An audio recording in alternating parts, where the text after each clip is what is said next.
All opinions are those of the participants making them and are not an endorsement of any position, program, religion, or political affiliation. DFG's Corner is for information, observation, and entertainment. I ask that you comment, like, share, and subscribe. So that she's in the more of a urban side versus where we're at right now. So what she did, she went to grocery shop in her in her area where it's more of urban. Then she went to a more I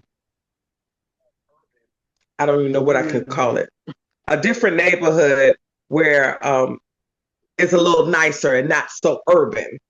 I'm trying to be politically correct. So it's not so urban. So she went to there and she compared the prices. And she said a lot of the items was actually a $5 difference that is higher in the urban area versus in the other areas. That disturbed him. That's why he was saying that. He put that question up. I personally didn't see it because I really don't pay attention. I shop where I live. Fortunate enough, I don't live in the urban rural area. I live more in the nicer areas. Let's just say that. And I guess I'm not used to it. But when he brought that to my attention, we realized they started closing grocery stores. There's no, like, Publix here is more like an expensive grocery store, you could say, like Kroger's and Publix. They won't put those in the more urban areas. And the stores that they did put in the urban areas, they had to close them down because they stated that there was too many thefts. Their merchandise was, causing their store to lose money. But Dr.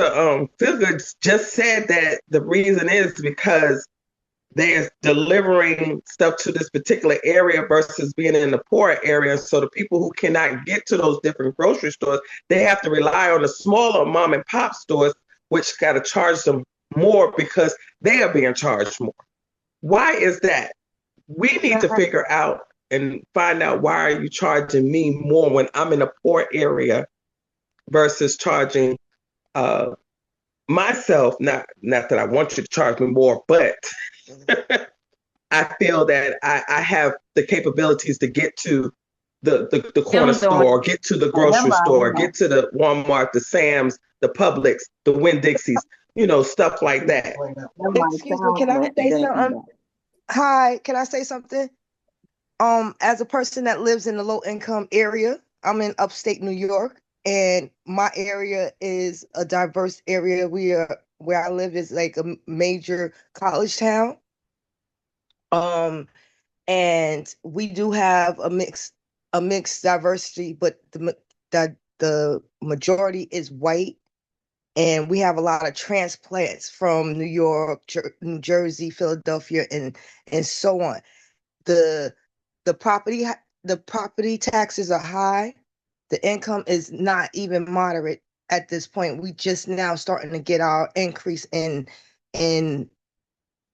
our raise. As far as being low income rate, we're getting our raises slow in increments, like in every 6 months increments. Where I live, they just closed a store, a major grocery store where I live. The nearest grocery store is in the next town. So that means that I have to take a bus or a cab there. Or hopefully one of my neighbors is going to the nearest Walmart and I could hitch a ride. Because a cab to get to where I have to the Walmart from my house is $25 there and $25 back. If I get on a bus, it's a $2 bus, but I still will have to take a cab home with my purchases because I cannot carry the purchases on the bus because it's a 2-hour ride. The nearest dollar store or Family Dollar or Dollar General from me is about 10 miles away. And I don't drive.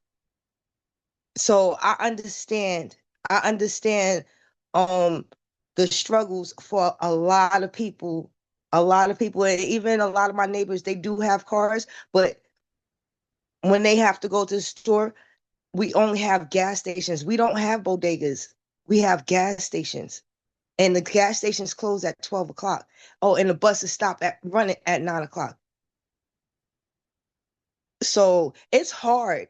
It's hard, especially because when I came to my town, I could get a gallon of milk for $1.50. Gallon of milk now is $6. Yeah. So With the eggs being at yes. so so where you at and the next town over, is it cheaper for you to get stuff from the next town over, or is it, or Oh where you yeah. at? Yeah, they have better school systems and everything. It's, I believe that's what I'm learning is the where your schools, where your elementary schools and your junior high schools are placed. Where where my town high school is, the main high school for my town, that's the ghetto. That's where they send all of.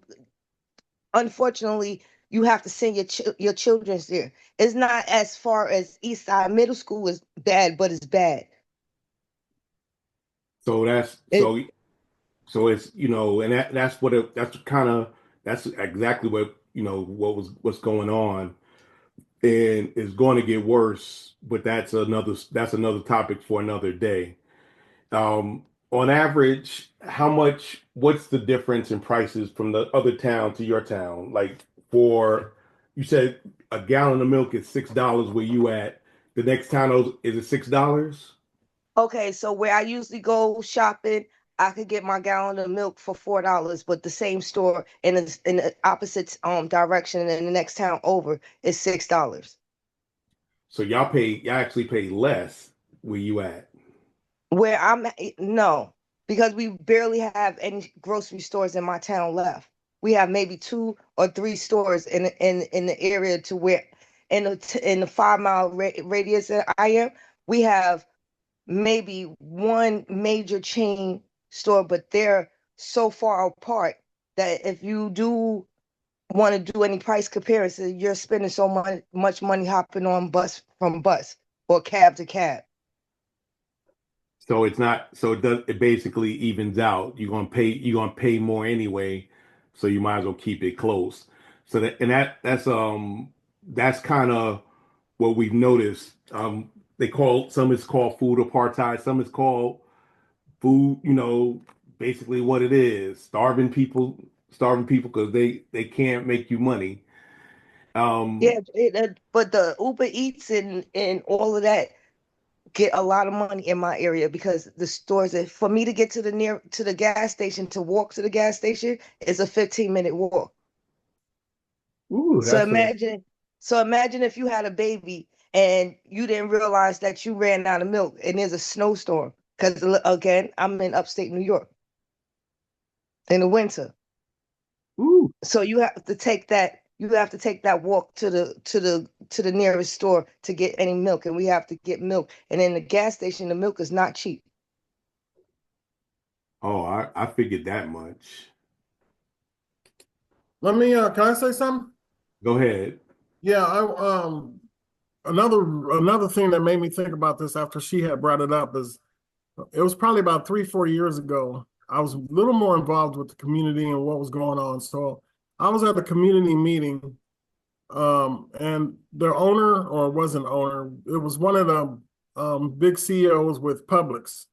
So Publix was in the north side of Jacksonville, which is considered the more poverty side of Jacksonville, and they closed out. They closed the store out, and of course, it was the only grocery store. Well, there was another Winn-Dixie, which Winn-Dixie sold to Southeast Grocery. They decided that they were going to change some of the Winn-Dixies to Harvey. And if you notice in the neighborhood, all the Harveys are in the lower income neighborhoods, and all the Winn-Dixies are in the higher income neighborhoods.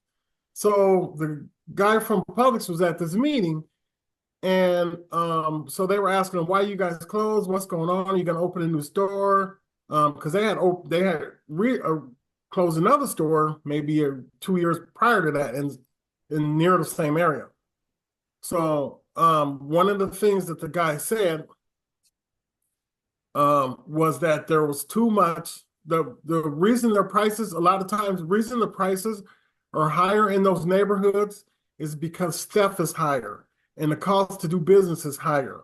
So the price of stuff is higher. And so one of the things that our state representative Andrew is always talking about is we need we need to do better as a community, so this stuff wouldn't happen to us. I mean, because I hate to say a lot of times we put, I don't want to say we put it on ourselves, but unfortunately in this case, Publix thought it was our fault because there was a lot of theft. And he said a lot of theft was, of course, from the community, the neighborhood, which was majority of probably 90% Black. So, that's the kind of things that, I mean, these stores got to look at versus, hey, is it worth us to do business in here? Or do we need to, pull out and hopefully somebody else come in? Thank goodness Winn-Dixie came in and took their spot a year later, but, they brought another grocery store in because other than that, the next grocery store was about 5 miles away. So it put a big dent in the neighborhood. And then now Aldi's came and bought everybody. So Winn-Dixie out. So we don't know what's going to happen now. So I understand what you're saying. I look at it as similar, and that's, we starve people and then blame them when they say they're hungry. Yeah. Theft is not, people, if given the chance, most people will not steal. If you have what you need, you won't, most people won't steal. However, if you've given me no money, there's no jobs, and you're hungry, your kid yelling for some food, I'm not condoning it. I do not condone it in any way, but I understand. People do stuff for their kids. And then Yeah. you starve the neighborhood, they start stealing from you, and then it's a ready-made excuse for you to say, well, they just here, but y'all starving them. What opportunities are they having to buy food? Because people would rather buy food than steal food. But if you're hungry enough, you will do what you do to get something to eat. Right.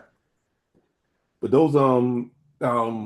those things, those situations, and how things are not looking at how we can get better and fix that, because Ice Cube had a song called Us, and where he talks about the ills in the Black community, and he's like, he's talking about drug dealers. You buy all these fancy stuff, and why can't you buy us a supermarket so we can keep our money with the Blacks?